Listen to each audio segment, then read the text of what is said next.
Marcus Aurelius was the Emperor of Rome from 161 to 180 AD. During his rule, Aurelius found the time to construct a series of autobiographical writings now known as the Meditations. The Meditations is regarded as one of the greatest works of philosophy, which is why in this video we'll be using some of his wisdom as a motivation to talk about 10 things we should do to wake up early. Number 1. Find your Ikigai. Marcus Aurelius says, "Everything, a horse, a vine, is created for some duty. For what task then were you yourself created?" Ikigai is a Japanese wellness theory that can make your mornings beautiful. It's defined as one's reason for which you wake up in the morning, which can be interpreted as your purpose in life. Marcus Aurelius believed that we each have a purpose, something that we were created for. It's our duty to carry out that purpose because it's purpose that gets you out of bed each morning.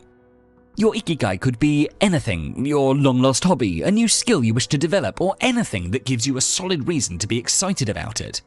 The best way to find your Ikigai is by asking yourself this one simple question. If I had more time, what are the things I could do? You may come up with multiple answers, so select the one that excites you the most. Is it a task you need to complete before you start off with your day because the whole world is quiet and you have ample time for yourself to pursue the activity you're excited about, which will eventually help you to have healthy social connections, to challenge yourself in a good way, to relieve stress, to be fit, to be creative, and to ward off depression? You need to give yourself a solid reason to wake up, something to do every morning that excites you the most. Number 2. Prepare yourself for mornings. In the words of Marcus Aurelius, all our efforts must be directed towards an end or we will act in vain. If it is not the right end, we will fail utterly. Becoming a morning person requires more work than setting your alarm for 5 AM and hoping for the best. People who've decided to make the most of their mornings not only have a routine for when they wake up, but before they go to bed as well.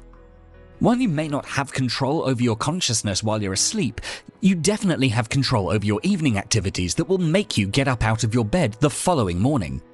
You can start by minimizing your television and phone time before bed. By keeping everything ready for the morning, for example, if you wish to go to the gym, then put out your gym outfit before you go to bed. By putting out your clothing the night before, you save energy the next day. If you exercise in the mornings, it'll be tough to skip out on a workout when your gym clothes and trainers are sitting at the foot of your bed when you wake up. This is a 2-minute exercise that will save you energy in the morning. You can even use your evening time to settle any unresolved issues. Having unresolved issues will not only have your mind racing before you go to sleep, but you'll also wake up stressed out. It's better to spend whatever time is needed to resolve any issues you can before you go to bed. This will help your focus as you get into your morning routine. By making small sacrifices, you can be on your way to becoming a morning person and squeezing the most out of your day to be more productive. Number 3. Avoid distractions after you wake up. Marcus Aurelius says, "Concentrate every minute like a Roman, like a man, on doing what's in front of you and on freeing yourself from all other distractions." Some mornings you wake up and you feel like you're being pulled in lots of different directions. You usually get distracted by all sorts of things: miscellaneous emails, a new episode of your favorite TV show, your cell phone ringing, text messages, the dirty dishes in the sink, the unpaid gas and electric bills, the list goes on. No matter how early you wake up, you will be distracted. There may be days when you may be convinced that the world is conspiring to keep you from getting anything of substance done. Much of the time, the things that distract us are the things that need to get done, but they aren't necessarily what we should be focusing on right that second. If you're waking up early, you're waking up for a reason, which is to make the most of this extra time to do the things that you love before you get pulled in by the demands of your daily life. Number 4. Wake up consistently. According to Marcus Aurelius, you must build up your life action by action and be content if each one achieves its goal as far as possible, and no one can keep you from this. If you're serious about waking up early every day, then you have to do it consistently in order to make it part of your routine. You need to develop your self-discipline.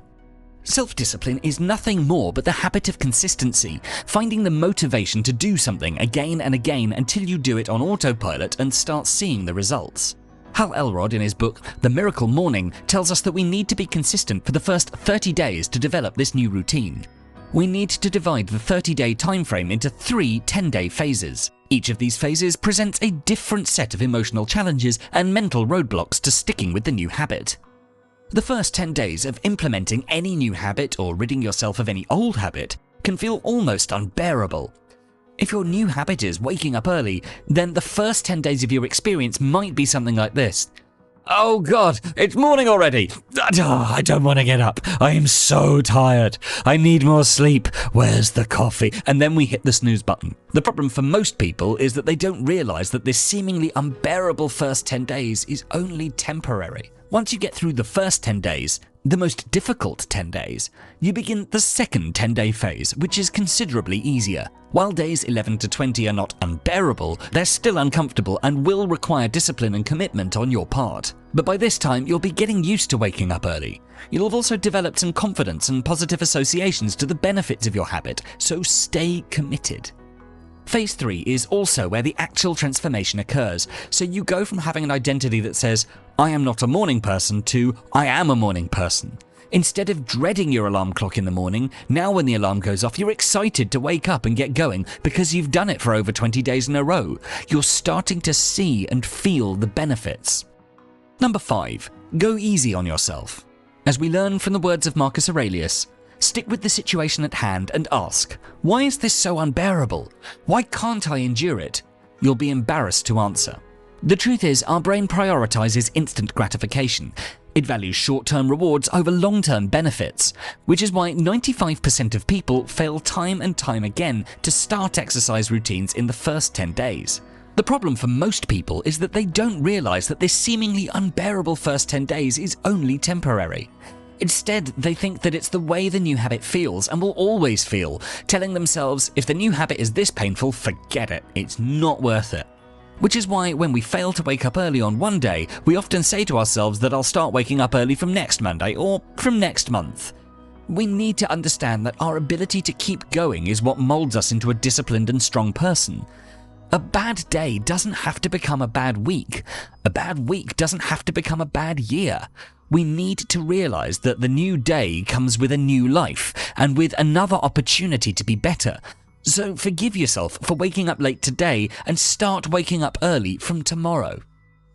Number 6. Practice voluntary hardship. Marcus Aurelius says, we should discipline ourselves in small things and from there progress to things of greater value. If you have a headache, practice not cursing. Don't curse every time you have an earache, and I'm not saying that you can't complain, only don't complain with your whole being. Voluntary hardship means constantly testing ourselves, and by making life routinely uncomfortable in some way, we're hardening ourselves for the day we may need to live it for real.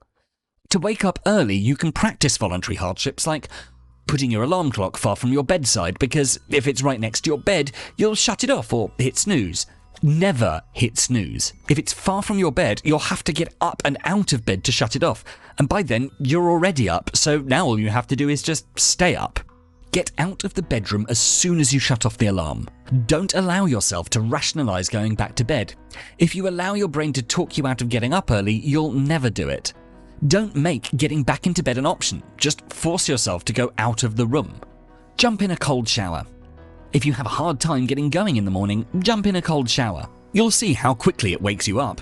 The cold water increases the circulation in your body, which leads to a higher demand for oxygen. You automatically start breathing deeper, and this fights off fatigue. Number 7. Find an accountability partner. To quote Marcus Aurelius, it'll even do to socialize with men of good character in order to model your life on theirs, whether you choose someone living or someone from the past. When you realize that your purpose is to wake up early, then having a good accountability partner is very important. As we go after our goals, there's one skill that will stand out high above all the others: the skill of holding yourself accountable. An accountability partner is a person who coaches another person to help them keep commitment. Your accountability partner could be your friends, or your family, or a colleague who's already achieved the goal you're working towards. In this case, your accountability partner will help you stay consistent with your morning commitments and your progress. For partnerships, you must select someone who is as committed as you are, has similar values, can be available when you're available, and is genuinely interested in helping you succeed with your morning routine. An accountability relationship always feels good because knowing that we'll check in with someone who is emotionally and energetically invested in our success keeps us on track even when things get hard. Number 8. Remind yourself of death. Marcus Aurelius informs us, since it is possible that you might depart from life this very moment, regulate every act and thought accordingly. The Stoics made it routine to keep the prospect of death in mind, and you too can practice this every morning. There is a phrase within the Stoic philosophy called MEMENTO MORI, which means remember that you will die.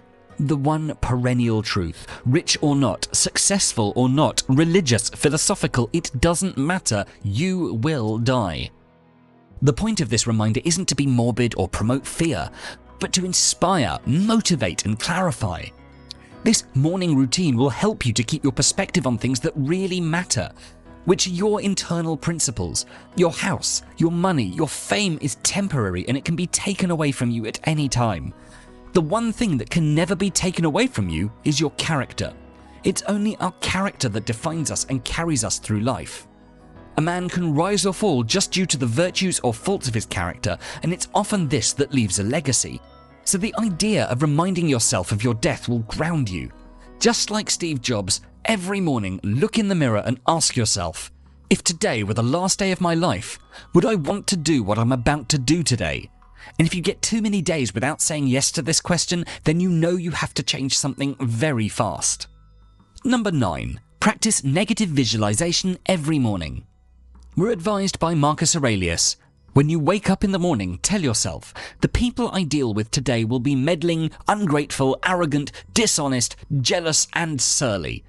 They are like this because they can't tell good from evil. Rather than imagining an ideal society, the Stoics see the world as it is. Negative visualization is all about keeping your expectations up front and being far more honest with yourself. What could go wrong? How could you handle such scenarios? Can you overcome or plan for them? When you prepare for the worst, you're in a better place to deal with disaster if and when it does arise. For example, you go into work and your boss is treating you badly. But since you've already visualized this scenario in the morning, you're always prepared for your boss to be difficult and uncooperative. As a result, you'll be super pleased when he unexpectedly treats you well, but even if he never does, you'll be prepared and always able to keep your cool. Visualizing negative occurrences makes you fear them less, leaves you less anxious when they happen, and mentally prepares us to deal with the crises should they come along. You'll also find yourself feeling elated on the occasions where they don't occur. Number 10. Appreciate your life. In our final quote this video from Marcus Aurelius, he says, "To the gods I am indebted for having good grandfathers, good parents, a good sister, good teachers, good associates, good kinsmen and friends, nearly everything good." Marcus Aurelius is very honest and humble about how he learned to develop his values and ethics, and displays much gratitude to those who helped him to become himself. We too can replicate this by keeping a gratitude journal. Keeping a gratitude journal is a simple process. Gratitude doesn't have to be saved for the big things in life. The habit of being grateful starts with appreciating every good thing in life and recognizing that there's nothing too small for you to be thankful for. Every day you should pick 3 to 5 things that you're thankful for and write them down in a notebook or journal. So let's say you had a rough day at work, focus on coming home to your family or your pet, or simply that you're just grateful for being alive. Appreciating your life just before going to bed will not only give you a peaceful night's sleep, but will also give you good reason to wake up with confidence, ready for the new challenges of the day. If you like this video, please do make sure to check out our full Stoicism playlist, and for more videos to help you find success and happiness, don't forget to subscribe. Thanks so much for watching.